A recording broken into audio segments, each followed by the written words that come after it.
하는 게 뭐냐면은 인생의 바닥에서 바닥을 치고 올라올 수 있는 힘, 그러니까 바닥까지 떨어져도 꿋꿋하게 다시 튀어오르는 비인지 능력 혹은 마음의 근력을 의미합니다. 물체마다 이 탄성이 다르듯이 사람도 마찬가지로 마음의 탄성이 다릅니다.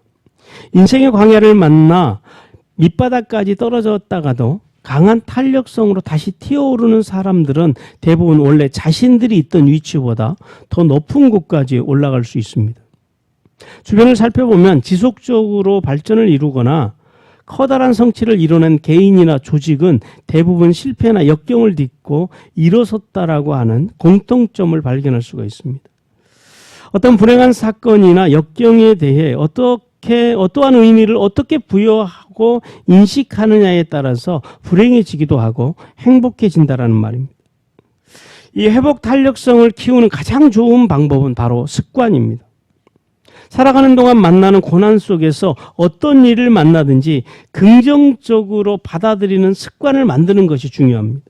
왜냐하면 부정적으로 반응하는 습관에 젖은 사람들은 고난이 오면 부정적인 사실에 감정의 에너지를 소비하게 돼요. 결국 회복 탄력성이 현저하게 떨어져 다시 튀어오르지 못하기 때문입니다.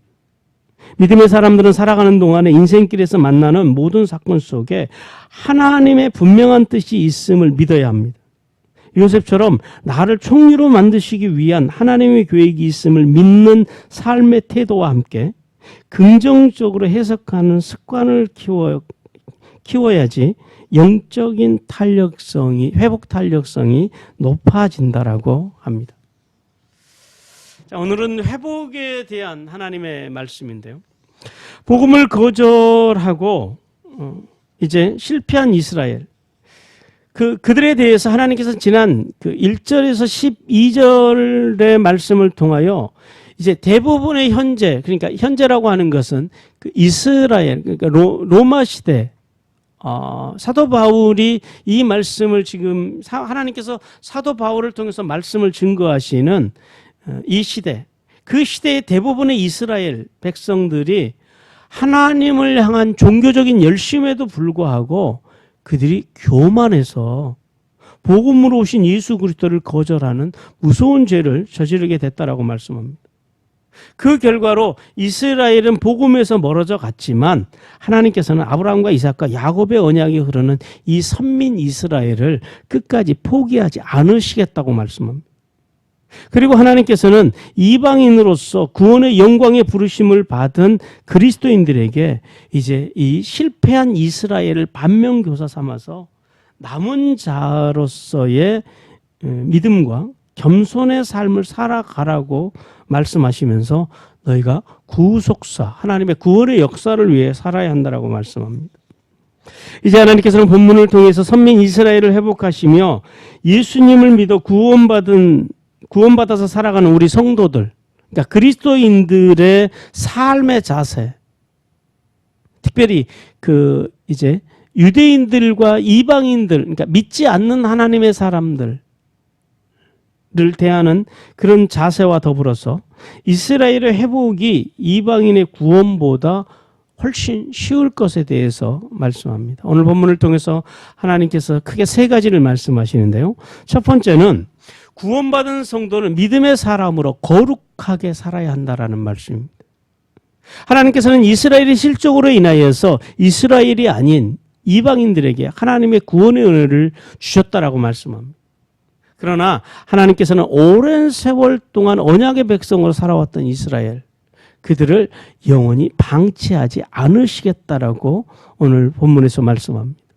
그래서 먼저 하나님께서는 13절과 15절 말씀을 통해서 이스라엘의 실족한 결과에 대해서 말씀하시면서 이스라엘이 실족한 결과로 이제 그들이 복음을 거절하고 구원에서 그 실패한 그들을 대신해서 이스라엘을 대신해서 하나님께서 이방인들을 택하셨다라고 말씀하십니다. 그리고 이 이방인들을 택하시기 위해서 오늘 본문에 보니까요, 사도 바울을 이제 영광스러운 이방인의 사도로 부르셨다라고 말씀합니다. 그리고 이방인들이 구원의 은총을 받는 것을 보고 이스라엘이 거룩한 그 질투가 일어나서 그들이 영적으로 깨어나고 그들 중에서 얼마가 구원의 영광 가운데로 돌아오게 될 것이라고 말씀합니다. 결국은 복음을 거절한 이스라엘, 그들 때문에 복음이신 예수 그리스도, 복음이신 예수 그리스도께서 십자가에서 이루어 놓으신 화목의 은혜가 이스라엘의 실적관 결과로 이제 이방인들에게 임하여 이방인들이 예수 그리스도를 믿음으로 그리스도인이 되어서 그 하늘의 풍성함 그리고 땅의 풍성함을 이제 누리게 되었다라고 말씀합니다. 그러면서 하나님께서는 이 이스라엘을 끝내는 회복을 시키실 것인데 이스라엘이 다시 하나님 안에서 회복되는 근거에 대해서 다시 우리에게 16절에서 말씀합니다. 오늘 이 본문 16절 말씀은 민수기 15장을 배경으로 하시는 말씀입니다. 오늘 본문 속에 우리가 이제 네 가지의 단어를 좀 주목해 봐야 되는데요. 첫 번째는 처음 익은 곡식가루입니다. 그러니까 첫 열매를 이야기하고요. 그 다음에 뒤에 가면 뿌리에 대한 이야기가 나옵니다. 그러니까 이 첫 열매와 뿌리가 나타내는, 그러니까 뿌리가 의미하는 것은 뭐냐면은 이스라엘의 믿음의 조상들. 그러니까 무슨 말이에요? 이스라엘의 믿음의 조상, 아브라함과 이삭과 야곱이 거룩하였은즉 떡덩이 이스라엘도 이제 하나님께서 거룩하게 구별해 놓으셨다라는 거예요. 그 다음에 또 뿌리, 이게 똑같은 말이에요. 뿌리가 그 이스라엘의 믿음의 조상들이고, 그러니까 떡덩이와 가지는 지금 그 믿음의 조상들의 후손들, 이스라엘을 그런 의미합니다. 하나님께서는 비록 실패한 이스라엘이지만 하나님의 사랑을 입었던 그 구약의 조상들, 즉 아브라함과 이삭과 야곱의 언약을 하나님께서 기억하시겠다라는 거예요. 그리고 복음이신 예수 그리스도께로 그들이 다시 돌아오면, 슈브, 그들이 다시 돌아온다면 하나님께서 언제라도 다시 받아주시고 회복시켜 주실 것이라고 말씀합니다. 성도 여러분, 하나님께서는요, 오늘 바울의 마음을 통해서 우리에게 뭘 말씀하시냐면은 이방인이든 유대인이든 모든 인류가 하나님의 영광 가운데로 들어오기를 원하신다라는 거예요. 비록 이스라엘이 그들이 그러니까 잘못된 성경의 지식, 그러니까 율법을 믿음으로, 율법을 행함으로 구원을 받겠다고 하는, 그러니까 율법 자체가 잘못된 게 아니고요. 그 율법으로 구원을 받겠다고 하는 그들의 잘못된 지식. 왜냐하면 복음으로 구원받을 수 있는 길이 열렸잖아요. 이제 하나님께서 새롭게 열어주신 길은 거절하고 과거 자신들이 익숙했던 그 길을 따라서 구원을 받겠다고 하면서 하나님의 뜻을 거절하는 그들의 그 실수 때문에, 그들의 그 교만 때문에 그들이 이제 하나님으로부터 방치의 형벌을 받게 됩니다. 오늘날 우리도 마찬가지입니다. 오늘날 이 시대의 각종 문명의 발달로 인해서 참으로 우리는 교만하고 음란한 세대를 살아갑니다. 이런 세대 속에서 하나님께서는 그 교만함과 음란함 속에 살아가고 있는 이제 인류, 그리고 앞에서 언급한 실패한 이스라엘, 이 모든 사람들이 하나님의 구원의 영광으로 돌아오기 원하시는 것, 그들이 구원받기를 원하시는 것, 그것이 하나님의 뜻입니다. 우리 하박국서 2장 14절 같이 읽습니다. 이는 물이 바다를 덮은 같이 여호와의 영광을 인정하는 것이 세상에 가득함이니라. 하나님께서는 아브라함을 부르셔서 인류 구원의 역사, 그러니까 즉 구속사를 이뤄나가기를 원하셨습니다. 그런데 문제는 아브라함의 후손인 이스라엘의 마음이 이제 계속해서 언급한 것처럼 그들의 마음이 교만해졌다라는 거예요. 그들이 스스로 하나님의 백성이라고, 선민이라고 자부하면서 하나님의 이름은 불러요. 그런데 문제는 뭐냐면 예수님께서 유대인들뿐만 아니라 온 인류를 구원받도록 복음을 가지고 복음으로 이 땅에 오셨잖아요. 그런데 그들이 인류를 구원하시기 위한 하나님의 뜻을 거절해요. 예수 그리스도를 거절하는 거예요. 그리고 복음으로 오신 예수 그리스도를 거절합니다. 그들이 이 복음의 길에서 벗어남으로 인해서 그 결과로 구속사의 중심이 이제 예수 그리스도를 믿는 이방인들, 그러니까 예수 그리스도를 믿음으로 이방인에서 이제는 영적 이스라엘로 거듭난 그리스도인들에게로 옮겼게 되었다라고 말씀합니다. 그러므로 이제 오직 믿음으로 구원받은 그리스도인들은 이스라엘의 실패를 교훈 삼아야 합니다. 그래서 자신의 뜻과 방법으로 예수님을 믿으려고 해서는 안 된다라는 거예요. 하나님께서 이스라엘 백성들을 구원하시고 그들에게 이제 6월절 그 밤에 그들에게 구원을 베풀어 주시잖아요. 그리고 13장, 출애굽기 13장에서 그 이스라엘에게 하나님께서 이제 뭘 주세요? 구원받은 사람들이 살아야 할 원칙 3가지를 주시는 거예요. 첫 번째 원칙이 뭐예요? 무교절의 규례입니다. 뭐예요? 죄 없으신 예수 그리스도의 말씀으로 살아라는 거예요. 언약으로 살아라는 거예요.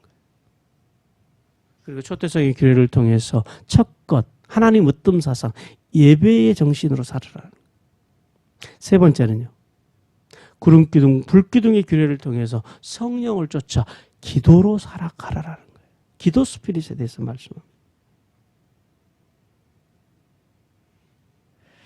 왜 우리가 그 원칙을 따라 살아야 되냐면은, 우리가 계속해서 지금 그 로마서를 통해서 하나님의 말씀을 들으면서 특별히 이 9장에서 11장까지는요.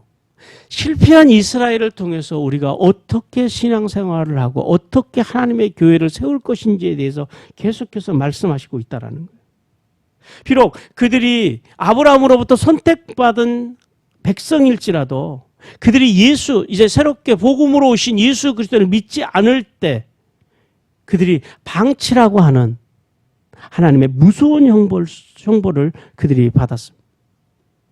그러므로 이 복음 안에 살아가는 성도들, 복음 안에서 살아가는 성도들이 우리가 하나님의 말씀으로 살고자 애를 쓸 때 이 복음 안에서 살아가는 성도들에 대해서 하나님께서는 그들이 상한 갈대와 같고 비록 꺼져가는 심지와 같을지라도 무슨 말이에요? 우리가 연약하고 부족하고 때로는 넘어지고 쓰러지고 좌절하고 때로는 우리가 하나님의 말씀을 잃어버리고 살아간다 할지라도 하나님께서는 오셔서 결코 그들을 꺾지 아니하시고 끄지 아니하신다고 말씀하십니다. 우리 이사야 42장 3절과 4절 말씀 같이 읽습니다.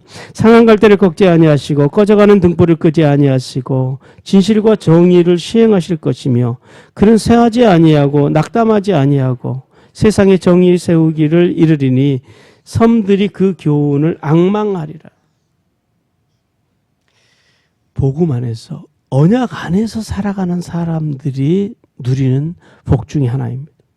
그러므로 예수님을 믿음으로 구원받은 성도는요, 자기 마음대로 사는 것이 아니라 하나님의 말씀의 원칙, 기준으로 살아야 된다는 거예요. 구원받은 사람들이 말씀으로 살고 예배로 살고 기도로 살아가는 것, 이것은 구원받은 사람들의 원칙이라는 거예요.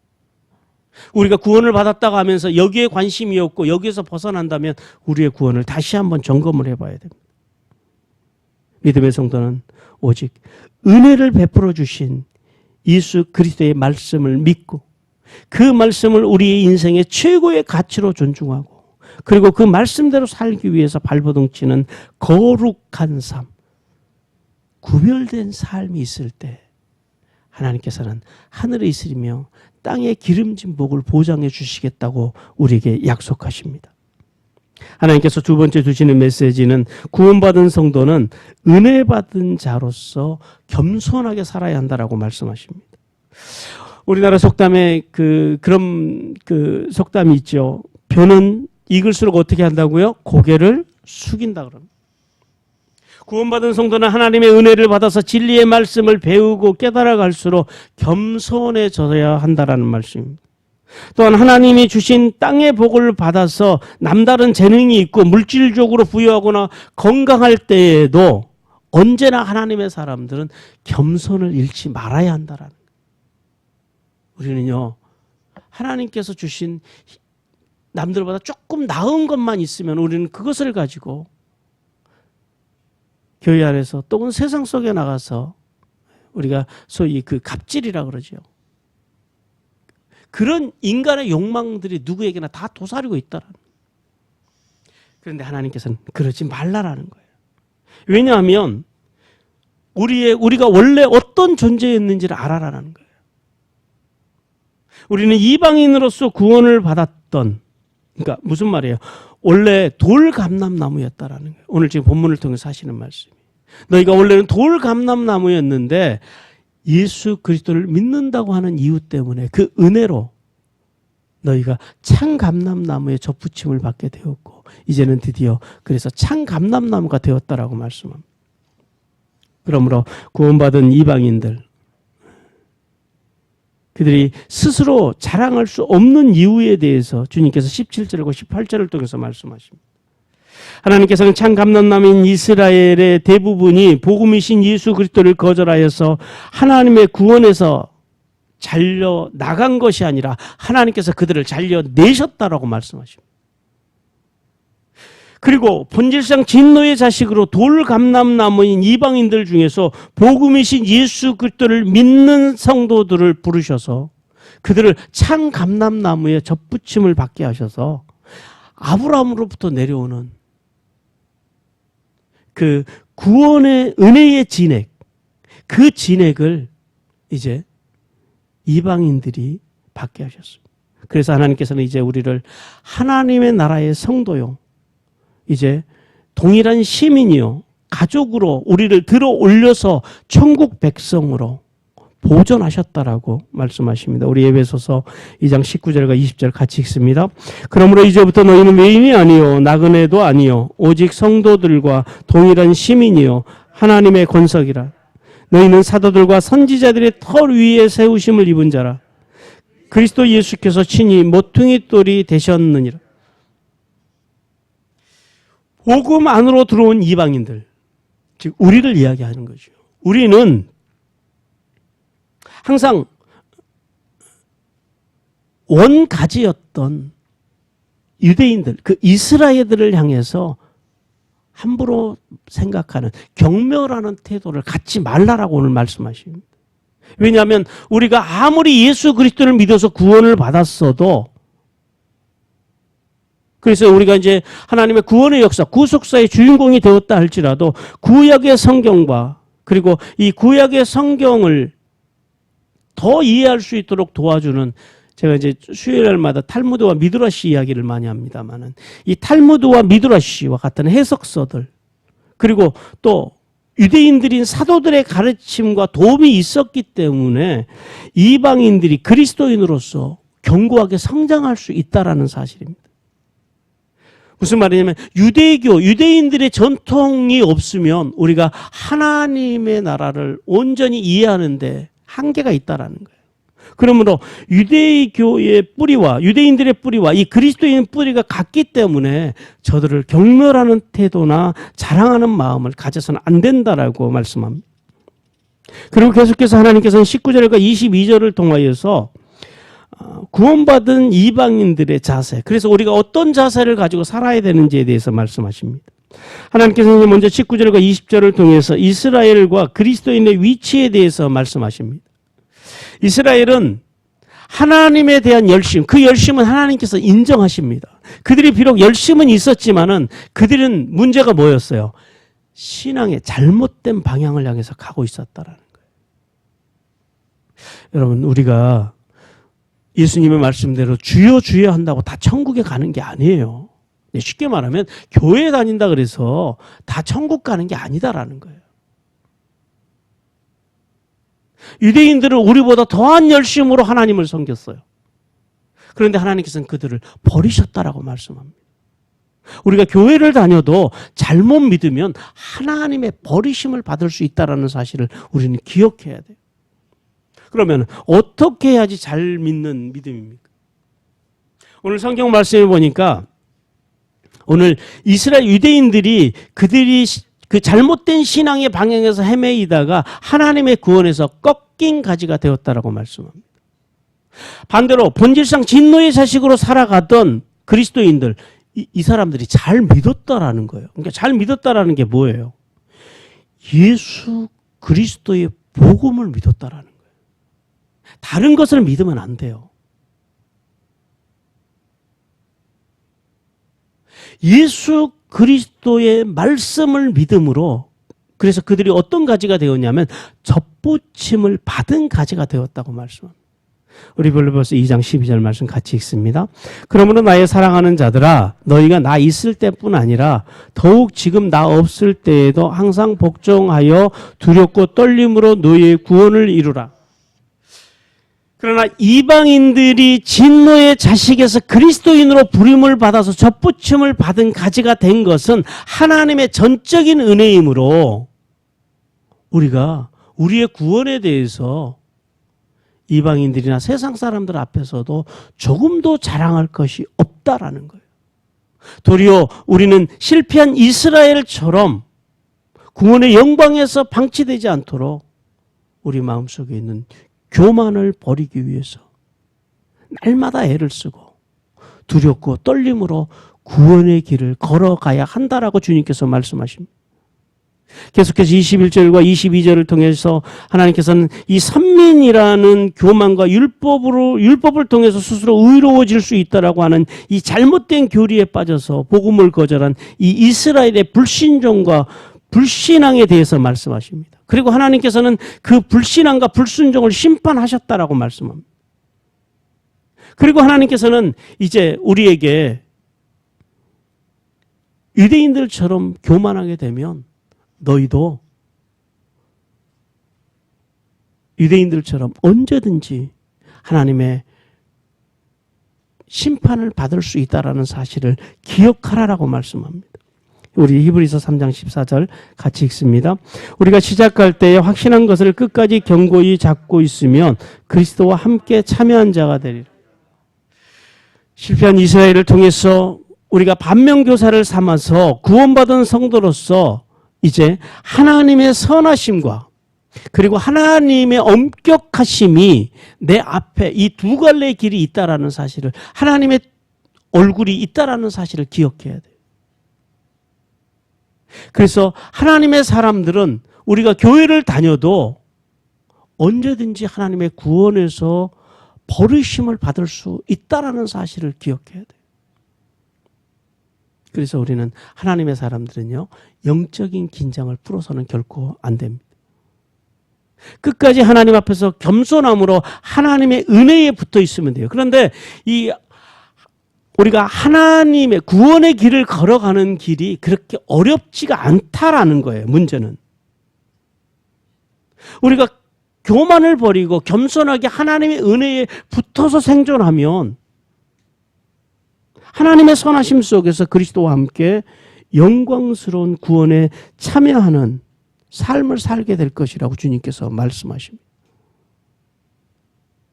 우리가 오늘 이 본문 말씀을 보면서, 오늘 본문 말씀에서 아마 이 과수 농사를 이제 지어보신 분들은 한 가지 좀 이상한 것을 발견할 수 있을 것 같아요. 뭐냐면은 사실은 그 농부가 그러니까 좋은 열매를 얻기 위해서라면은 이제 돌감람나무 가지를 참감람나무 가지에 젖을 붙이면 안 된답니다. 되려 참감람나무를 잘라서 돌감람나무에 젖을 덧붙여야지 이게 그 좋은 열매를 맺게 된다라는 거예요. 그래서 어떤 성경학자들은 이 사도 바울이 서울, 쉽게 말해서 도시 출신이라 농사 짓는 걸 몰라가지고 이렇게 말씀을 기록했다라고 그렇게 비판하는 사람도 있어요. 그런데요, 사실은 하나님께서 이 본문을 통해서 진짜 그것을 모르셔서 하나님께서 이렇게 말씀을 기록한 것이 아니실 거라는 거예요. 이 사실에 대해서 1905년도에 팔레스타인 지역의 농사법에 대한 아주 중요한 문서 하나가 발견이 됐습니다. 거기에는 이 사도 바울 당시에 감람나무 덧붙이는 방법들이 기록되어 있는데요. 본문에서처럼 참감람나무에 돌감람나무를 꺾어서 덧붙이는 이유에 대한 설명이 이제 그 농사법, 이 가나안 지역의 농사법에 이렇게 적혀 있었습니다. 그래서 이렇게 그 돌감람나무 가지를 꺾어서 창감람나무에 접붙이는 이유는 이제 더 이상 그 열매를 맺을 수가 없는 이제 수령이 다 쉽게 말해서 늙은 그 창감람나무를 살리기 위함이라고 합니다. 즉 야생에서 자란 이 돌감람나무의 가지를 꺾어서 창감람나무에 접붙이면은요 생기를 잃어가던 이제 창감람나무가 다시 살아난다라고 합니다. 이 기록이 거기에 적혀 있다라는 거예요. 뭘 말씀하실까요? 하나님께서는 실패한 이스라엘을 통하여 이방인들에게 구원의 길을 열어주셨던 것처럼 본질상 진노의 자식으로 살던 이방인들의 구원을 통하여 늙은 창감람나무인 유대인들을 다시 회복시키시기를 원한다라는 거예요. 무슨 말이에요? 하나님께서는 이방인들도 그리스도인으로 세우시고 유대인들도 그리스도인으로 세우기를 원하신다라는 거예요. 원하셨다라는 거예요. 그래서 하나님께서 이 돌감나무 가지와 창감람나무 이 비유를 통해서 하나님의 관심, 하나님의 사랑이 지금 어디를 향하고 있는지 우리에게 말씀해 주시는 거예요. 그러므로요, 이 구속사의 중심에 있는 우리, 본질상 진노의 자식이었던 우리, 그러나 그런 본질상 진노의 자식인 우리를 예수 그리스도를 믿는다고 하는 단 한 가지 이유 때문에 우리를 그리스도인으로 새로운 신인류로 만드셔서 우리를 구속사의 중심에 주셨잖아요. 그래서 우리가 잘 살아야 돼요. 그리스도인으로서 우리가 삼위 하나님의 인격을 닮아가서 좋은 인격으로, 좋은 인 그리스도로 하나님의 영광을 드러내고 유대인들과 믿지 않는 세상 사람들을 아우를 만한 그런 하나님의 사람으로 잘 살아서 우리 안에 있는 그리스도의 생명을 흘려보내기를 원하시는 주님의 마음을 누리시는 이 시간이 되시기를 바랍니다. 그러나 안타까운 것은 한국 교회는 스스로 교만해져서 유대인들을 향하여 예수님을 십자가에 못 박은 흉악한 사람들, 또 형식주의자들이라고 우리는 그들을 경멸했습니다. 또한 교회 밖에 있는 사람들을 향하여 마귀의 자식들이라고 정죄하면서 우리는 원래 돌감람나무였음을 잃어버리고 실패한 이스라엘처럼 삐뚤어진 선민의식에 사로잡혀 있음은 하나님의 아픔입니다. 그래서 하나님께서는 본문을 통하여 이런 그릇된 우월감을 버리고 먼저 자기 눈에 있는 돌보를 보고 은혜로 구원받은 성도로서 겸손한 삶으로 이웃들에게 복음의 진리를 그리스도의 인격에 담아서 전하는 겸손한 삶을 살아가라고 말씀합니다. 하나님께서는 복음의 능력을 잃어가는 이 시대에 예수님의 십자가의 은혜와 독생자 아들을 아끼지 아니하시고 보내주신 아버지 하나님의 사랑과 위로하시고 도우시는 성령님의 교통하심으로 그 교통하시는 삼위 하나님의 인격을 닮아서 그 그리스도의 복음을 가족들과 이웃들에게 흘려보내는 겸손한 믿음의 삶을 살아서 하늘에 있으리며 땅에 기름진 복을 받으라고 주님께서 말씀하십니다. 마지막 세 번째 메시지는 언약 안에서 살아가는 백성들을 사랑하시겠다라고 말씀하십니다. 성경 속에는 수많은 인물들이 나옵니다. 그런데 공통점은 뭐냐면은 공통점과 다른 점이 있어요. 그들이 하나님의 사랑을 받았던 공통점이 있고 하나님으로부터 방치를 받았던 공통점들이 성경 속에서 발견합니다. 그 차이는 어디에서 오느냐면 하나님께 버림을 받은 사람, 하나님의 사랑에서 멀어져 간 사람들의 공통점은 그거예요. 종교적이고 형식적인 사람들. 무슨 말이에요? 신령과 진정이 없는, 마음이 없는 사람들. 반대로요. 하나님의 사랑을 받은 사람들은요. 그들의 연약함에도 불구하고 끝까지 하나님이 사랑하셨던 사람들은 어떤 사람들이냐면 그들이 비록 손해를 보고 실패함에도 불구하고 언약의 말씀 안에서 살고자 발버둥 쳤던 사람들. 하나님께서는 그들을 사랑하시고 그들을 기뻐하셨다고 말씀합니다. 오늘 하나님께서는 이 본문 말씀을 통해서 십자가의 은혜로 구원받은 이스라엘을 통하여 구원의 역사를 열어가시면서도 동시에 실패한 이스라엘이지만 그들이 언약의 백성이기에 다시 회복시키시고 구원에 들어올 수 있는 기회를 주시겠다라고 말씀합니다. 그래서 먼저 23절을 통해서 하나님께서는 이스라엘이 회복받을 수 있는 자격에 대해서 말씀하십니다.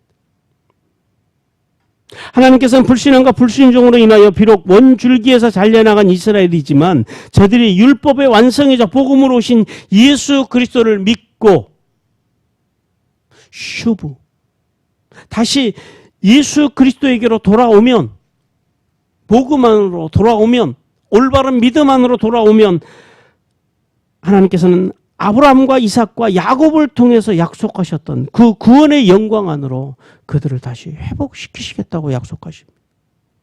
그런데 여기에는요, 한 가지 조건이 있어요. 하나님께서는 지난날 이스라엘이 어렸을 때는 이스라엘의 어리광과 요구를 다 은혜로 받아주셨습니다. 우리 호세아 11장 1절 말씀입니다. 이스라엘이 어렸을 때에 내가 사랑하여 내 아들을 애굽에서 불러냈거늘. 하나님께서는 이스라엘이 어렸을 때는 그들에게 그들의 요구를 다 들어주십니다. 그러나 그들이 약속의 땅 가나안에 정착한 후로는 하나님께서는 수많은 선지자들을 보내셔서 그들에게 말씀을 가르치셨고 결국에는 이제 그들이 그토록 고대하는 메시아 독생자 아들 예수 그리스도를 보내주셨습니다.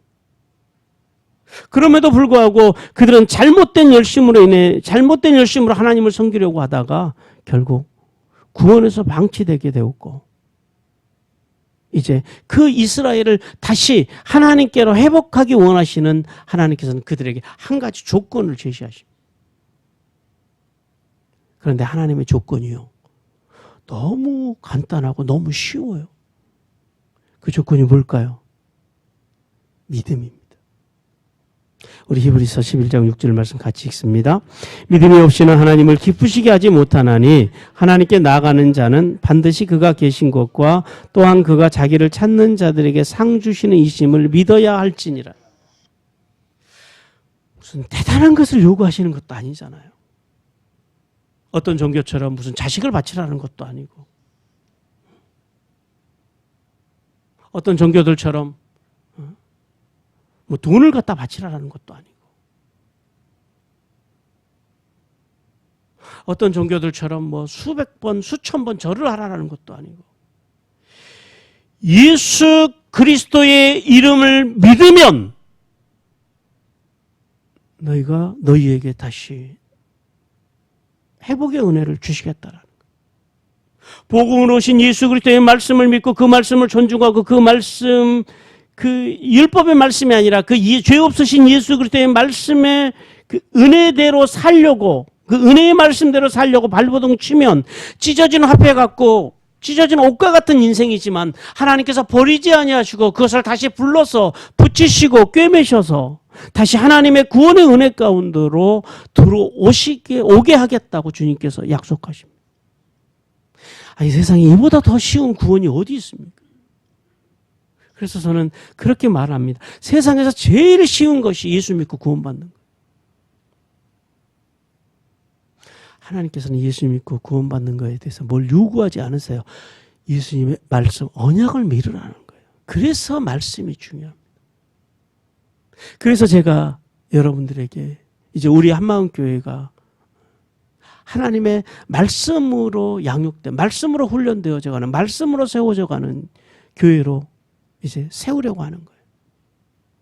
왜냐하면 이 말씀을 잃어버린 세대 속에서 우리는 살아갑니다. 그냥 막연한 믿음, 예수 믿으면 천국 간대. 근데 뭘 믿어야 되는지는 몰라요. 어떻게 믿어야 되는지를 몰라요.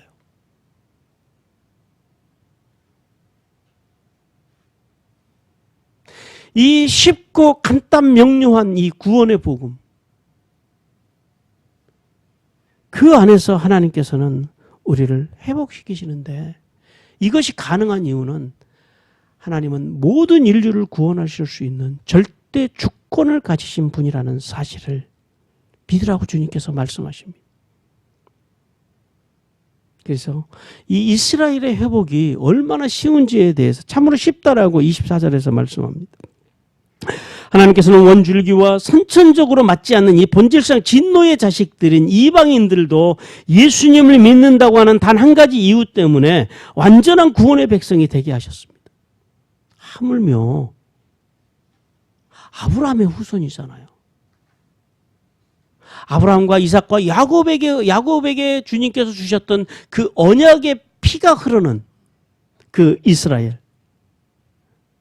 하나님을 향한 열심은 도저히 우리가 흉내도 낼 수 없을 만큼 탁월한 이 이스라엘. 단지 그들이 잘못된 건 열심의 방향이 틀렸다라는 거죠. 그릇된 진리를 쫓았다라는 거죠. 그런데 그들이 다시 옳은 진리 안으로 돌아왔을 때 원가지인 이스라엘을 회복시키는 것이 얼마나 쉽겠느냐고 24절에서 주님께서 우리에게 반문하십니다. 성도 여러분, 하나님께서는요, 어떤 경우에도 사람을 차별하지 않으십니다. 그가 유대인이든 이방인이든 그리스도인이든 아니든 뭐 물질을 좀 가지고 살든 좀 덜 가지고 살든 건강하든 안 건강하든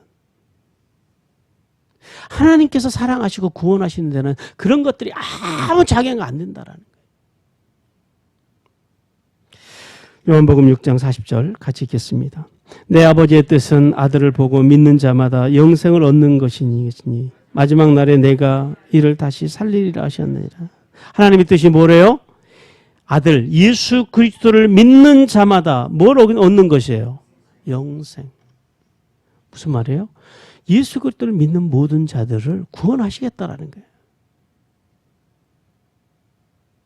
이 복음에서 이 복음을 믿고 가장 횡재를 맞은 사람이 성경에서 누굴까요? 저는 예수님 우편에서 죽어간 강도라고 생각을 합니다.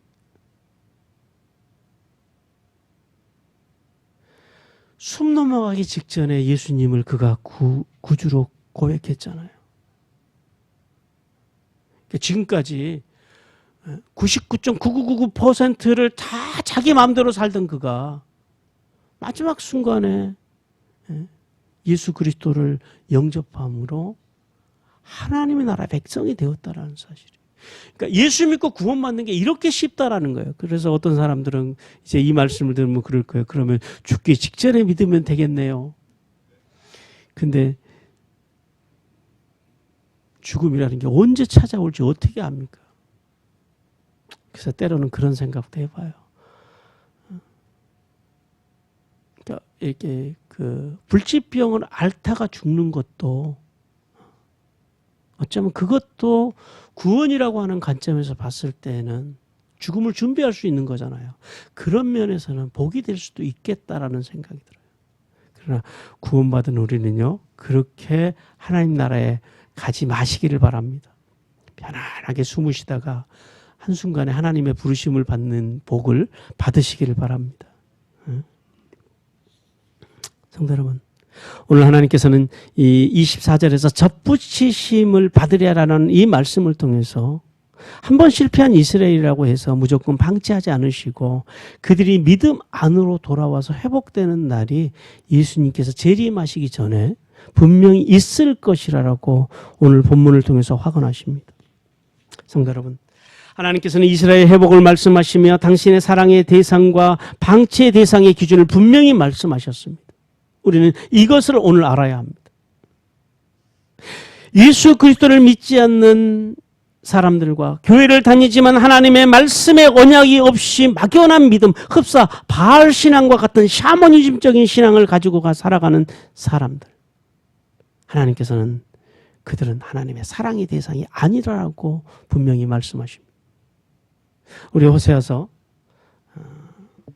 말씀 제가 봉독해 드립니다. 그들이 내게 고기와 제물을 드리고 먹을지라도 여호와는 그것을 기뻐하지 아니하고 이제 그들의 죄악을 기억하여 그 죄를 벌하리니 그들은 애굽으로 다시 가리라.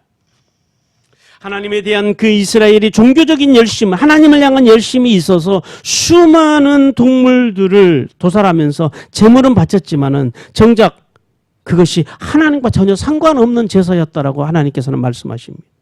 왜냐하면 그들은 온전한 예배로서 하나님 앞에 예물을 드리기 위해서 그렇게 드린 것이 아니라 그들의 예배는 형식적이었다라는 거예요.